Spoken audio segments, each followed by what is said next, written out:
আসসালামু আলাইকুম। এই ভিডিওতে আমরা কোরিয়ান স্বরবর্ণগুলো কিভাবে ব্যঞ্জনবর্ণের সাথে বসে এবং উচ্চারণ করতে হয় সেটাই শিখব। দেখে দেখে ফ্লুয়েন্সি নিয়ে কোরিয়ান পড়ার জন্য এই ভিডিওটা খুবই গুরুত্বপূর্ণ।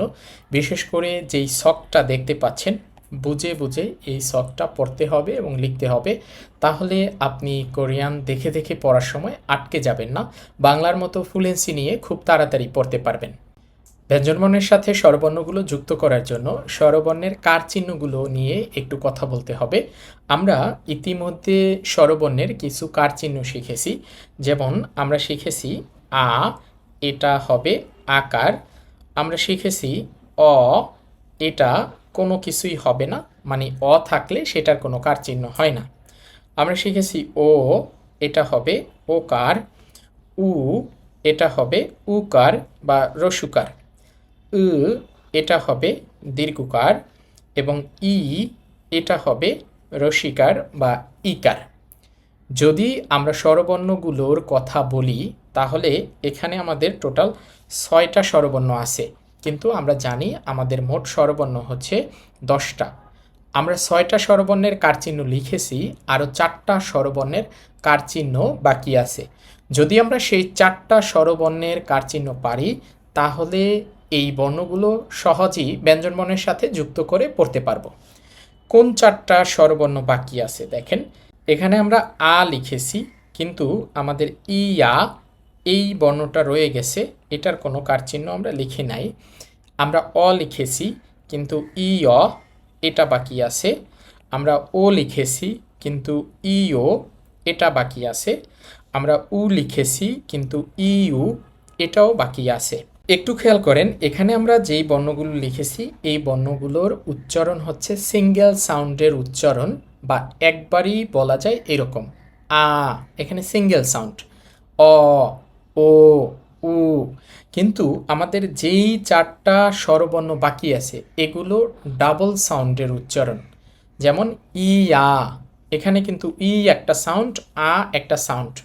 আবার ই অ, এখানে ই একটা সাউন্ড, অ একটা সাউন্ড। ই ও, এখানেও দুইটা সাউন্ড। ই ইউ, এখানেও দুইটা সাউন্ড। তো সহজ ভাষায় বললে যেগুলোর সিঙ্গেল সাউন্ড সেইগুলোর কারচিহ্ন আমরা পেয়েছি, যেগুলো ডাবল সাউন্ড সেইগুলোর কারচিহ্ন পাইনি। ডাবল সাউন্ডের যে বর্ণগুলো আছে সেই বর্ণগুলোর ক্ষেত্রে প্রথম সাউন্ডের কারচিহ্ন হয় এবং পরের সাউন্ড বা পরের বর্ণ যেমন আছে তেমনই থাকবে। যেমন একটু খেয়াল করেন, এখানে আমরা দেখতে পাচ্ছি ই আ, এটা কিন্তু ডবল সাউন্ড। তাহলে এখানে প্রথম কি আছে? প্রথম আছে ই। ই এর কারচিহ্ন কি হবে? আমরা জানি ই এর কারচিহ্ন হবে রসিকার। তাহলে এই যে ই আ, প্রথম বর্ণ হচ্ছে ই, ইর জন্য হবে রসিকার আর অন্ত্যেষ্টিয়ায় আকার থেকে যাবে। পরবর্তী বর্ণ দেখেন ই অ, প্রথম বর্ণ কি ই, ইর জন্য হবে রসিকার আর অ থেকে যাবে। এখন এই রসিকার কার সাথে বসবে, অ কোথায় থেকে যাবে সেইটা আমরা একটু পরে দেখব। আপাতত ব্যাপারটা ক্লিয়ার হন। আমি বলছি যদি ডবল সাউন্ডের বা দুইটা সাউন্ডের স্বরবর্ণ হয় সেই ক্ষেত্রে প্রথম বর্ণের কারচিহ্ন ধরতে হবে আর পরের বর্ণ যা আছে তাই থাকবে। যেমন আমরা যদি দেখি ইও, এখানে প্রথম বর্ণ ই, ইর কারচিহ্ন ধরব রসিকার আর ও থেকে যাবে। আবার দেখেন তারপর পরের বর্ণ ইউ, এখানে প্রথম বর্ণ হচ্ছে ই, ইর কারচিহ্ন ধরব রসিকার আর উ থেকে যাবে। তাহলে আমরা এই 4টা বর্ণেরও কারচিহ্ন পেয়ে গেলাম। যে সমস্ত বর্ণের ডবল সাউন্ড সেইগুলোর ক্ষেত্রে প্রথম বর্ণের কারচিহ্ন ধরতে হয় এবং পরের বর্ণ যা আছে তাই থাকবে। আমরা আমাদের 10টা স্বরবর্ণেরই কারচিহ্ন পেয়ে গেছি। এখন আমরা এই স্বরবর্ণগুলো ব্যঞ্জনবর্ণের সাথে বুঝে বুঝে লিখব এবং উচ্চারণ করে করে পড়ব। চলেন শুরু করি তাহলে। আমি এগুলো মুছে দিচ্ছি, আবার সাজিয়ে একটু লিখি। আমাদের প্রথম বর্ণটা ছিল আ। আ আমরা জানি এটা হবে আকার। আমাদের পরবর্তী বর্ণ হচ্ছে ইয়া। তো ইয়া এটা কি হবে? এখানে যেহেতু দুইটা সাউন্ড, ই এর জন্য হবে রসিকার আর অন্ত্যেষ্টিয়ায় আকার থেকে যাবে। আমাদের পরবর্তী স্বরবর্ণ হচ্ছে অ। অ আমরা জানি এটার কোনো কারচিহ্ন হবে না। এর পরের বর্ণ হচ্ছে ই অ। ই অ, এখানেও দুইটা সাউন্ড, যেহেতু দুইটা সাউন্ড ইর জন্য রসিকার হবে আর অন্ত্যেষ্টিয় থেকে যাবে। আমাদের পরবর্তী বর্ণ হচ্ছে ও। আমরা জানি ও হবে ওকার। তারপরের বর্ণ ই ও। ই এবং ও, এখানে দুইটা সাউন্ড, তাহলে ই এর জন্য হবে রসিকার আর ও থেকে যাবে। এর পরের বর্ণ হচ্ছে উ। আমরা জানি উর জন্য হবে রসুকার। এরপরে আছে ইউ। ইউ, এখানে কিন্তু দুইটা সাউন্ড, আমরা একটু আগে দেখেছি দুইটা সাউন্ড হলে প্রথম বর্ণের কার হবে, পরের বর্ণ যা আছে তাই থাকবে। তাহলে ইউ, ইর জন্য রসিকার আর উ থেকে যাবে। এরপরে আছে উ, এটা দীর্ঘ, এই জন্য এটা দীর্ঘকার দিয়ে চিহ্নিত করব। এরপরে আছে ই। ই, এটা হবে ইকার বা রসিকার।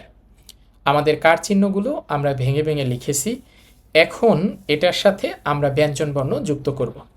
আমাদের ব্যঞ্জনবর্ণগুলো গিয়ক, নিউন, দ্বিগুত, বিয়ুপ, মিউম, এইরকম। আমি এখানে নামগুলো একটু লিখি। গিয়ক, এরপরে আছে নিউন, তারপরে আছে দ্বিগুত, এরপরে আছে বিয়ুপ, এরপরে আছে মিউম। আমরা সবাই এটা অবগত আছি যে ব্যঞ্জনবর্ণগুলোর দুইটা সাউন্ড হয় বা দুইটা উচ্চারণ হয় বর্ণের নামের প্রথম বর্ণ এবং শেষ বর্ণ। যেমন গিয়ক হবে গ ক, নিউন হবে ন ন, দ্বিগুত হবে দ ত, বিয়ুপ হবে ব প, মিউম হবে ম ম। আমরা এখন এই স্বরবর্ণের সাথে ব্যঞ্জনবর্ণ যুক্ত করার ক্ষেত্রে ব্যঞ্জনবর্ণের নামের প্রথম বর্ণটা ব্যবহার করব। মানে 14টা বর্ণেরই প্রথম বর্ণ উচ্চারণ ধরে তারপর পড়ব বা তারপর লিখব। তাহলে গিয়কের প্রথম বর্ণ হচ্ছে গ। আমরা এই গয়ের সাথে এই 10টা স্বরবর্ণ এখন যুক্ত করব। তো আমি এখানে লিখলাম, দেখেন গিয়ক। গিয়ক মানে হচ্ছে গ। গয়ের সাথে দিলাম আ। তো গয়ের সাথে যদি আ দেই কি হবে? গা। গা কিভাবে হলো আমরা বুঝে পড়ার চেষ্টা করব। গ যোগ আ, এটা টেনেও পড়া যায়। গ যোগ ইয়া, গিয়া, এটা এমনিতেই বোঝা যায়। বাট আপনি বুঝে পড়লে আপনার বই পড়ার সময় আর থামতে হবে না বা আটকে যাবেন না। তো যাই হোক, গয়ের সাথে আ দিলে গা হয়। কিভাবে হইল? এই গিয়ক হচ্ছে গ, আর এই যে আ, এটা হবে আকার। তাহলে গয়ের সাথে আ দিলে গা। আবার আমরা গয়ের সাথে এইবার দিব ইয়া, তাহলে হবে গিয়া। কিভাবে হইল? গিয়কের জন্য তো গ, আর এই ইর জন্য রসিকার, আমরা দিলাম রসিকার, আর অন্ত্যেষ্টিয়ায় আকার থেকে যাবে। তো এটার সাথে আমরা অন্ত্যেষ্টিয়ায় আকার রেখে দিলাম। তো গয়ের সাথে ইয়া, এটা হবে গিয়া। আবার দেখেন আমরা গয়ের সাথে দিলাম অ, তাহলে এটা হবে গ। কিভাবে হইল? এই গিয়ক তো গ, আর আমরা জানি যদি শুধু অ থাকে সেটা পড়তে হয় না, সেটা কিছুই হবে না। তো এখানে শুধু অ আছে, আমরা এটা স্কিপ করব। গয়ের সাথে দিব ই অ, তাহলে এটা হবে গি অ। কিভাবে হইল? এই গিয়ক হচ্ছে গ, দেখেন এই ই হবে রসিকার, আমি এখানে দিলাম রসিকার, আর এই অন্ত্যেষ্টিয় থেকে যাবে। তাহলে গয়ের সাথে ই অ, এটা হবে গি অ। আমি গয়ের সাথে দিলাম ও, এটা হবে গো। কিভাবে হইল? এটা গ, আর এই যে ও এর জন্য হবে ওকার। তো গয়ের সাথে ও, এটা হবে গো। আবার দেখেন গয়ের সাথে ইও, এটা হবে গিও। কিভাবে হয়? এটা গ, ইর জন্য হবে ইকার বা রসিকার, এবং এই যে ও থেকে যাবে। তো গয়ের সাথে ইও, এটা হবে গিও। আবার গয়ের সাথে উ, এটা হবে গু। গিয়ক তো গ, আর উর জন্য রসুকার, আমি দিলাম রসুকার। তাহলে গয়ের সাথে উ, এটা হবে গু। গয়ের সাথে দিলাম ইউ, এটা হবে গিউ। কিভাবে হইল দেখেন, গিয়ক হচ্ছে গ, আর এই ই এটা হবে রসিকার, আমি দিলাম রসিকার, আর উ থেকে যাবে। তো গয়ের সাথে ইউ, এটা হবে গিউ। গয়ের সাথে উ, আপনারা জানেন এটা মুখ চ্যাপটা করে বলতে হয়, উ। তো গয়ের সাথে উ, এটা হবে গু। গিয়ক হচ্ছে গ, আর এই উ এটার জন্য দীর্ঘকার হবে। হ্যাঁ, গয়ের সাথে উ, গু। গয়ের সাথে ই, এটা হবে গি। কিভাবে হইল, এইটা হচ্ছে গ, আর এই ই এটা হবে ইকার বা রসিকার, আমি দিলাম রসিকার। তো আমাদের হয়ে গেছে ব্যঞ্জনবর্ণগুলো স্বরবর্ণের সাথে যুক্ত করা। আমি উচ্চারণগুলো আবার বলে দিচ্ছি। গ যোগ আ, গা। গ যোগ ইয়া, গিয়া। গ যোগ অ, গ। গ যোগ ইয়, গিয়। গ যোগ ও, গো। গ যোগ ইয়, গিয়। গ যোগ উ, গু। গ যোগ ইউ, গিউ। গ যোগ উ, গু। গ যোগ ই, গি। এখানে একটা বিষয় একটু খেয়াল করেন, আমরা যখন বাংলায় লিখি দেখেন, এটা আমি লিখলাম ক, এটার সাথে যদি আমি আকার দেই, আকার হবে ডান পাশে। আমি যদি একার দেই, একার হবে বাম পাশে। আমি যদি রস্যুকার দেই, রস্যুকার হবে নিচে। আমি যদি রস্যিকার দেই বা ইকার দেই, এটা হবে বামে এবং উপরে। তার মানে এই কার চিহ্নগুলো লেখার নিয়ম আছে, কখনো বামে, কখনো ডানে, কখনো উপরে, কখনো নিচে। কোরিয়ান ভাষায় এই নিয়মটা আছে, বাট এত পেঁচানো না, এটা খুবই সহজভাবে কোরিয়ান ভাষায় দেওয়া আছে। আমরা যে স্বরবর্ণগুলো শিখেছি, এই 10টা স্বরবর্ণ থেকে 5টা স্বরবর্ণ আছে খাড়াখাড়ি এবং 5টা স্বরবর্ণ আছে আড়াআড়ি।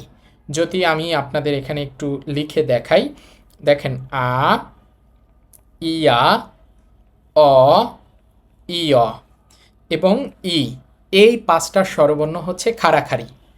আর ও, ইও, উ, ইউ এবং হচ্ছে উ, এই 5টা স্বরবর্ণ হচ্ছে আড়াআড়ি। আপনি যখন ব্যঞ্জনবর্ণের সাথে এই স্বরবর্ণগুলো বসাবেন, তখন এই খাড়াখাড়ি স্বরবর্ণগুলো ব্যঞ্জনবর্ণের ডানে বসবে। ব্যঞ্জন বর্ণের কোথায় বসবে? ব্যঞ্জন বর্ণের ডানে বসবে। আর এই আড়াআড়ি স্বরবর্ণগুলো এটা ব্যঞ্জন বর্ণের নিচে বসবে। মাত্র 2টা নিয়ম, যেগুলো খাড়াখাড়ি সেগুলো ডানে বসবে, যেগুলো আড়াআড়ি সেগুলো নিচে বসবে। খাড়াখাড়ি ডানে, আড়াআড়ি নিচে, খাড়াখাড়ি ডানে, আড়াআড়ি নিচে। যেমন আমি যদি আপনাদের 2-একটা উদাহরণ দেই, এটা হচ্ছে রিউল, আমি রিউলের সাথে আ দিব, আটা যেহেতু খাড়াখাড়ি তাহলে এটা এই যে ডান পাশে বসবে।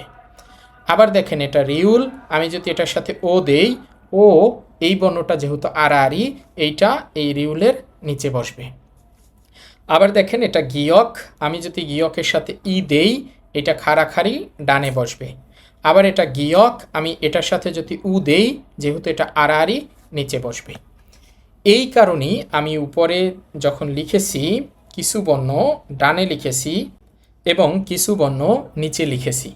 যেগুলো আড়াআড়ি বর্ণ সেইগুলো ব্যঞ্জনবর্ণের নিচে বসাবো, যেগুলো খাড়াখাড়ি সেগুলো ব্যঞ্জনবর্ণের ডানে বসাবো। এটা সবসময় মনে রেখে লিখতে হবে। ব্যঞ্জনবর্ণ গিয়ক আমরা 10টা স্বরবর্ণের সাথে যুক্ত করে লিখলাম এবং পড়লাম। একইভাবে বাকি ব্যঞ্জনবর্ণগুলো দিয়েও আমরা স্বরবর্ণের সাথে মিলিত করে লিখব এবং পড়ব। আমি আপনাদের আরও 2-একটা বর্ণ দিয়ে লিখে দেখাচ্ছি। গিয়কের পরবর্তী বর্ণ হচ্ছে নিউন। নিউন মানে হচ্ছে ন। আমি নয়ের সাথে দিলাম আ, তাহলে এটা হবে না। নয়ের সাথে ইয়া, এটা হবে নিয়া। নয়ের সাথে অ, এটা হবে ন, যেহেতু শুধু অ থাকলে উচ্চারিত হবে না। নয়ের সাথে ইয়, এটা হবে নিয়। মানে ওই যেখানে যেখানে গ ছিল আমরা সেখানে সেখানে ন চিন্তা করতেছি এবং ন চিন্তা করে বললেই হয়ে যাবে। যাই হোক, এরপরে নয়ের সাথে আমরা দিব ও, তাহলে এটা হবে নো। নয়ের সাথে ইও, নিও। নয়ের সাথে উ, নু। নয়ের সাথে ইউ, নিউ। নয়ের সাথে নু, নয়ের সাথে ই, নি। শুরু থেকে আরও একবার বলে দিচ্ছি, না, নিয়া, ন, নিয়, নো, নিও, নু, নিউ, নু, নি। আমরা যদি আমাদের পরবর্তী বর্ণটা দিয়ে লিখি, আমাদের পরবর্তী বর্ণ হচ্ছে দ্বিগুত। দ্বিগুত মানে হচ্ছে দ।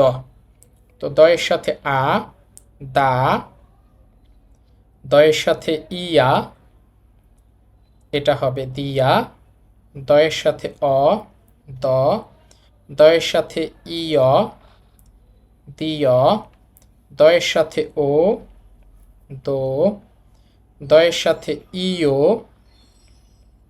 দিও, দয়ের সাথে উ, দু, দয়ের সাথে ইউ, দিউ, দয়ের সাথে দু, দয়ের সাথে ই, দি। আমরা কিন্তু খাড়াখাড়ি স্বরবর্ণগুলো ব্যঞ্জনবর্ণের ডানে লিখেছি এবং আড়াআড়ি স্বরবর্ণগুলো ব্যঞ্জনবর্ণের নিচে লিখেছি। এই বিষয়টা অবশ্যই খেয়াল করে লিখবেন। এইভাবে প্রত্যেকটা ব্যঞ্জনবর্ণ স্বরবর্ণের সাথে মিলিয়ে মিলিয়ে লিখবেন। তবে আপনি ইয়ং বর্ণটাকে স্কিপ করতে পারেন বা বাদ দিতে পারেন, কারণ ইয়ং স্বরবর্ণের সাথে বসলে তখন উচ্চারণ হয় না। এই জন্য ইয়ং বর্ণটা আপনি বাদ দিয়ে লিখতে পারেন। ইয়ং বাদে যদি আপনি সবগুলো ব্যঞ্জনবর্ণ দিয়ে এভাবে লেখেন, তাহলে এইরকম একটা ছক তৈরি হবে। এই ছকটা যদি আপনি ফ্লুয়েন্সি নিয়ে কোরিয়ান ভাষা পড়তে চান, তাহলে মিনিমাম বাসায় 20 বার লিখবেন। কোরিয়ানটাও লিখবেন, সাথে বাংলা উচ্চারণটাও লিখবেন। বাসায় মিনিমাম 20 বার লিখবেন এবং পড়বেন। তাহলে দেখবেন শব্দ পড়তে গিয়ে আপনি আটকে যাচ্ছেন না, আপনার ফ্লুয়েন্সি চলে আসছে। আজকের ক্লাসটা এ পর্যন্তই থাকবে। আশা করি আপনারা বুঝতে পেরেছেন। কোনো প্রশ্ন থাকলে কমেন্ট করতে পারেন। আমাদের পরবর্তী ক্লাসগুলো করার জন্য হানা একাডেমির ফেসবুক পেজ এবং ইউটিউব চ্যানেলের সাথেই থাকুন। জয়েন করুন হানা একাডেমির অফিসিয়াল ফেসবুক গ্রুপে। আল্লাহ হাফেজ।